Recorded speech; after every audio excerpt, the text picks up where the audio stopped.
And I think we're live. Hi everyone and welcome back to my channel. For those new here, my name's Nikki. I'm an author and editor and I post videos here on YouTube about writing, editing, reading and all the other things I love. And it's the latter we're here for today because it's the end of the month and it's time to talk about some of the things I've been watching with the current lockdowns, currently only on streaming television, during the last few weeks. Apologies if I look a little bit rough today. I had a bit of a problem health-wise this month, not COVID-19 luckily. My husband thinks I had a mild ear infection. I was getting dizzy whenever I lay down, which really affected my sleep, of course. So I'm a little bit tired. I'm still trying to get the sleep back on track, even though the rest of the problems have cleared up. So if I look a little bit lackluster today, that's why. It's also a rather rainy, wet and wild day in Adelaide. So at the moment, the rain's not too heavy. But hopefully it's not going to get too loud and cause any problems. So, as I mentioned already, we're talking about the TV and film I've seen during the month. And given the lockdown, there's obviously been no theatre or cinema going. So it is pretty much Netflix and DVDs that I've got to talk about. So starting us off with the only film, I only watched a single film during April, and that was the new Netflix animated movie, Altered Carbon Resleeved. I really enjoyed this.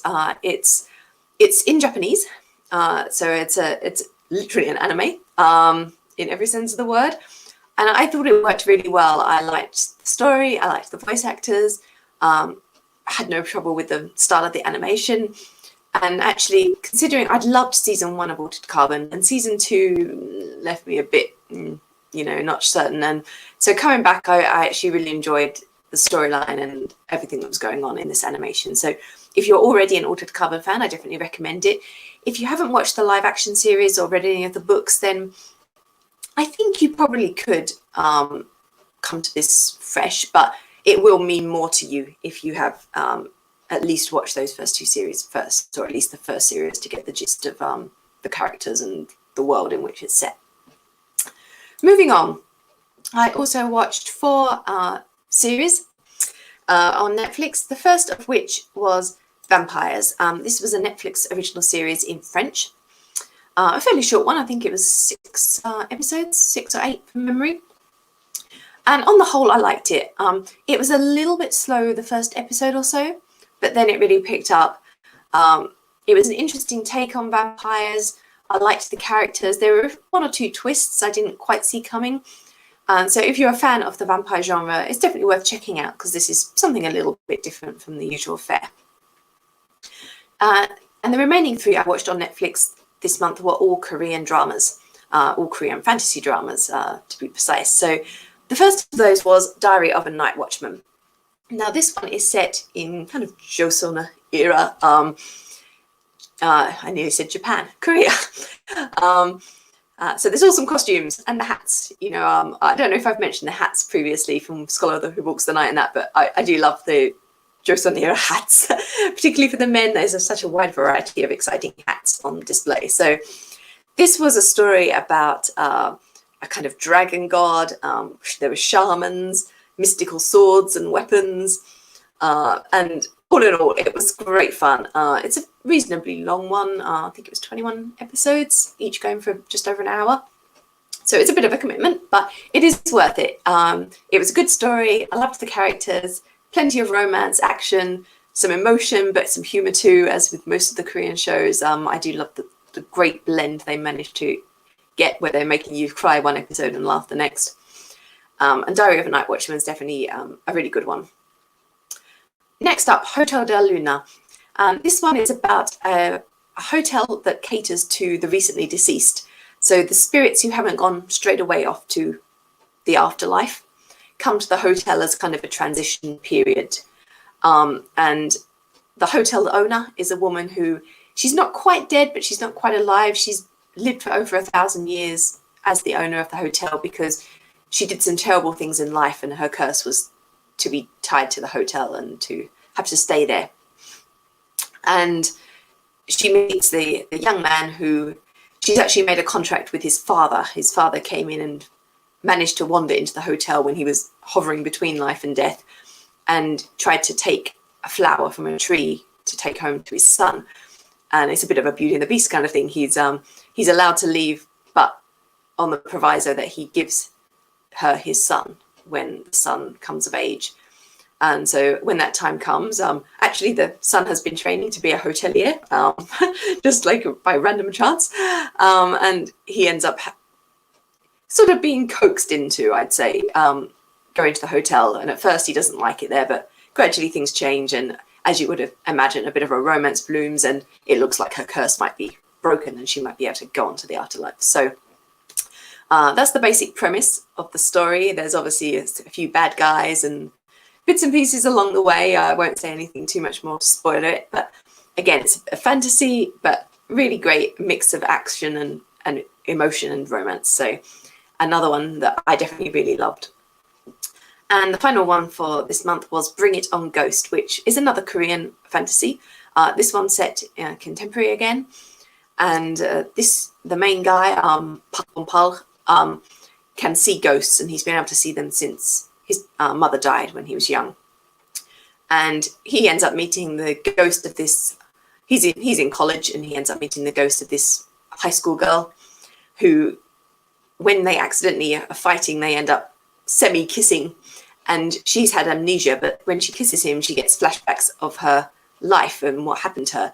So she starts sticking around him, trying to find out who she is. And as you might imagine, like, there's an eventual romance element, but there's also this question of who killed her and what's been going on and how they all tie in together. And there's a sort of sinister serial killer in the background as well. So again, there's a lot of humour in this one. This one's a little bit more humour heavy, I'd say, than Diary of a Nightwatchman and Hotel del Luna. But at the same time, there is still those crying emotional moments and plenty of action and adventure as well. So this one's a little bit lighter, perhaps we'd say, overall. But there's still some dark scenes with the serial killer and things going on as well. So all three of these I would actually recommend. I really enjoyed all of them. And that's all I've actually watched new this month, because I've also been rewatching 2 Korean dramas that I watched previously back in February, March time, but loved them so much I bought the DVD. And because I bought them on eBay in particular, I wanted to check the DVDs to make sure everything plays okay before I kind of lose my period to get refunds if there's any problems. So I've been rewatching those. So I've already finished rewatching Are You Human 2, which was, if you remember from previous videos, an awesome AI robot romance drama, action-packed. And the other one I've been rewatching is The Scholar Who Walks the Night, which was an historical fantasy with vampires. And that one I'm halfway through the rewatch, so I'll finish that in the next couple of weeks. And I do love that one too. It's a little bit cheesy, but it's brilliant. And other than that, I have started a couple of new ones, which I will be able to tell you about next month or so.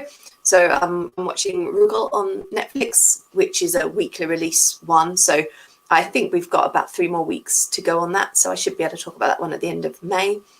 And the other one I'm watching, another Netflix Korean one, is, or perhaps I should say Rugal is a kind of sci-fi fantasy contemporary to do with artificial limbs and artificial AI eyes and things like that, and a criminal organization that the good guys are trying to bring down. And the other one I'm watching that's a weekly release is another contemporary Korean fantasy, and it's called The King, Eternal Monarch. And this one has kind of a premise of parallel worlds. So the king in a parallel world, Korea, ends up coming to modern day Seoul, where he meets a police officer, and there's an evil uncle scheming in the background and various things. So they've both been enjoyable so far. I think The King will not finish showing all the episodes till June, so you'll have a little bit of a wait for my final review of that.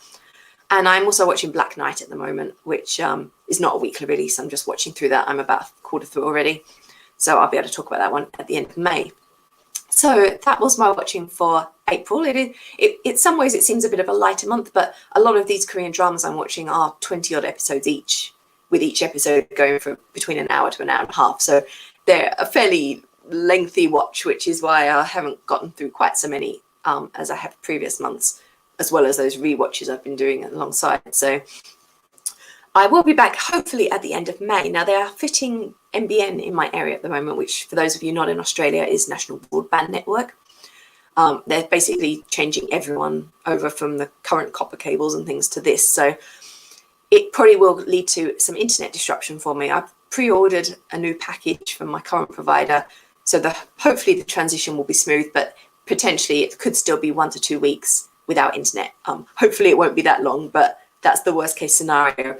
And depending on when that falls, it looks like it's going to be mid to late May. I may not get these updates out for May and on my usual timings. I may be running a bit late into June, depending on whether I have internet. So please bear with me. I have 2 videos scheduled during May, so those are already on YouTube and will come out as normal. But any of these live streams may be delayed into June, depending on what happens with my internet. So I hope to see you all again at the end of next month. But if I'm late, don't worry. It'll be because of the internet connection, and I'll be back as soon as I can. I'm going to close there for now, but I'll be back probably in about 15 to 20 minutes to do my book wrap up for April, which will be a bit longer because I have been reading a lot as usual. So I will end there, but I will talk to you again very soon in just a few minutes. Bye for now, everyone.